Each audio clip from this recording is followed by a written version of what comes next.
আজকের মিনি বলক সবাইরে স্বাগতম। আজকে আমরা পরিবারের হলে মিলিয়ে একটা পিকনিকের আয়োজন করছি, আপনারা দেখতে পাররা।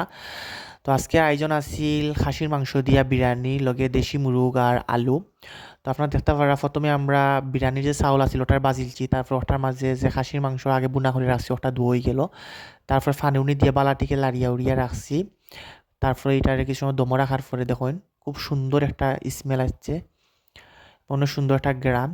দেখুন আমরা পরিবেশন করিলাম। আজকে আমরা বাড়ির ছাদের উপরে বইয়া হলে খাইমু, প্রাকৃতিক একটা পরিবেশের মাঝে খোলামেলা জায়গাত দেখতে পাররা। তো প্রথমে আমি একটু লইলাম আলু, লইলাম একটু মাংস, লইলাম মাখাইলাম, তারপর একটু সালাদও দিলাম।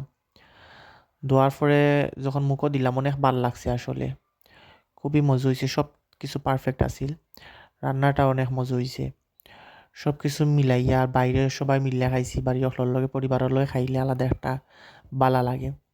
আর যেহেতু আমরা আউটডোরও খাইতাম, সো এর জন্য একটু বেশি ভাল লাগছে। তো সবাই অনেক ধন্যবাদ, আবার দেখা হইব অন্য কোনো মিনি ব্লগ। আসসালামু আলাইকুম।